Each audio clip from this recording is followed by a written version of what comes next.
The legal saga of revolutionary figure Wellington Jeremiah Masiwa, known to the people as Nyokayemabhunu, has taken a sharp turn after the Randburg Magistrate Court officially denied him bail on 12 June 2025. According to legal counsel Nyokayemabhunu, the magistrate concluded that releasing Nyoka would not be in the interest of justice. A vague but heavy-handed legal phrase often reserved for cases the state wants to bury alive. So, what were the reasons? A cocktail of technicalities and suspicion. The magistrate cited concern over Nyoka's passport, family circumstances, and the possible invocation of the limitation clause, a legal loophole that conveniently tends to appear when political pressure is mounting behind the scenes. She didn't just toss out the bail bid. She read out her full judgment in court. As Nyoka sat present, calm and composed, an image of defiance in the face of rising judicial hostility. And make no mistake, this case is layered. We are not looking at a simple legal battle. There are now three distinct charges hanging over Nyoka's head. The first charge is the 2014 fraud charge. This is the infamous SOFA matter involving allegations that have been brought back from the archives of time, conveniently dusted off just in time to silence his political influence. The second one is an immigration charge, accusing Nyoka of not having legal documentation to be in South Africa, even though he has been in the country for years under the watchful eye of the state. The third charge is the extradition case, a much more dangerous game. Zimbabwe wants him back not to serve justice, but to serve silence. The matter is expected back in court on the 27th of June. The fraud trial will proceed on 20 June, while the extradition showdown is slated for 27 June. Two critical dates that will determine whether South Africa chooses to uphold human rights or cave under the quiet diplomacy of political fear. According to his legal team, the immigration and SOFA-related charges are bundled into the extradition process. Meanwhile, the fraud charge will be handled separately at the Randburg Magistrate Court. Following the bail denial, the courtroom reportedly fell into a heavy silence. Supporters and observers walked out disappointed, stunned, and seeking answers. Many had expected justice or at least neutrality. What they received instead was a ruling that smelled far too familiar, one where legality and politics share the same bed.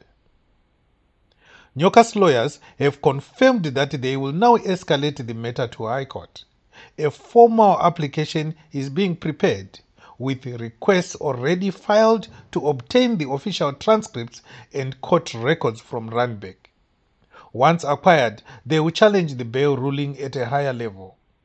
This will be a separate legal process from the fraud and extradition trials, which will continue as scheduled at the Magistrates Court. Despite the stacked odds, Nyoka's team remains resolute. Governor affirmed, "We will fight as best as possible to help him. We will use the law." Indeed, this is no longer about SOFAs, documents, or fraud. This is about power, about the state sphere of voices that echo beyond borders. Nyokayemabhunu is no ordinary man. He represents a new generation of resistance, a thorn in the side of aging dictatorships, and a truth teller they wish they could unhear. But you can't silence a revolution with red tape. and you can't kill a movement with a courtroom. The implications of Nyokayemabhunu's bail hearing being denied are deep, and they reach far beyond the courtroom.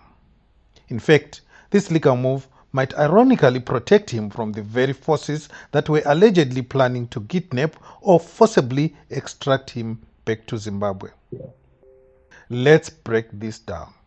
Number one, while on the surface, bail denial looks like a loss, in revolutionary politics, it can be a strategic safeguard. There were strong fears that ZANU-PF operatives or rogue Zimbabwean state actors might try to illegally abduct Nyoka if he was released. We have seen this playbook before. Extralegal renditions masquerading as deportations followed by silence, solitary cells, or worse. Now that he's being held under official South African custody, he's more protected from extrajudiciary actions. They can't snatch him off the streets or from a safe house. Every movement around him is now recorded, observed, and potentially challengeable in court. In short, prison may be the only safe house he has right now. Number two, let's not sugarcoat it. ZANU-PF wanted him silenced and fast. The plan was simple: paint him as a criminal, push for extradition, and once back in Zimbabwe, deal with him away from the cameras. But the bail denial means he stays in South Africa and remains a media focal point. Now they are forced to watch him become more of a martyr. With international coverage growing, South Africa courts can't simply toss him into Zimbabwe's political dungeon without facing backlash from human rights activists and Pan-Africanists watching this closely. Number three, by denying bail, the South African court has made this a national and international story. That works in Nyoka's favor. His case is no longer just a Zimbabwean dispute. It's become a South African legal and human rights issue, forcing the justice system to work carefully. Extradition hearings will now happen under a brighter spotlight, with full legal scrutiny and civil society watching. It gives his team time to prepare a solid defense and the public time to rally. Number four, let's not get too comfortable. The ZANU-PF regime has a long history of turning even foreign soil into a hunting ground. Joshua Nkomo fled dressed as a woman. Itai Dzamara vanished in broad daylight, and other activists have fallen in accidents, mysterious health crises, or simply disappeared without a trace. So while jail may shield Nyoka for now, the extradition trial on 27 June is the real battlefield. That's where ZANU-PF's claws are more likely to strike, through legal manipulation, diplomatic pressure, and political theater masked as judicial procedure. Will it get better? It can, but only if the High Court grants bail under stricter conditions, possibly with bodyguards or legal observers watching. Or if Pan-African media and political voices speak up, framing Nyoka not as a fraudster but as a revolutionary being persecuted for the truth. Or the extradition bid is rejected on grounds of human rights violations in Zimbabwe. That last point is critical. South Africa must admit that returning him to Zimbabwe is a death sentence in disguise, whether literal or political. Bail denial may be the very thing that saves Nyokayemabhunu's life. It halts any potential ZANU-PF kidnapping operation, keeps him within the South African legal system, and gives his team time to build public and legal pressure. But this is only round one. The real fight begins 20 June for the fraud case and 27th June for the extradition trial. If there was ever a time for revolutionaries, activists, and Pan-African allies to stand up. This is it. Zimwaves TV will be watching every step of this battle, from Randbeck to the High Court, from trial dates to the transcript wars. If justice is delayed, we will report it. If it is denied, we will expose it.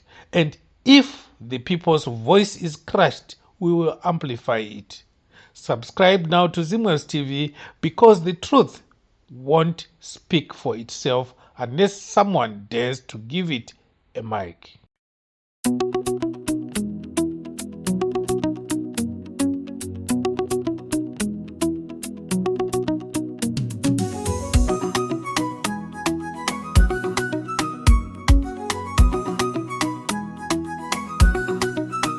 Chitando migozi mavuta na imuswere unomboriani newe masuka ivure duriripi Julai moyo uri mutengesi jigana ndaguva yakwana inzwa imazita azo zese zvigananda kuva kunatagwire kusvikira munangagwa manje manje soto zvivarisa kazembe kazembe unoita nezvei iwe moyo vanhu vati pasi newe munangagwa mukuru wezigananda manje manje soto zvivarisa zvigananda nguva yakwana inzwa imazita azo zvese zvigananda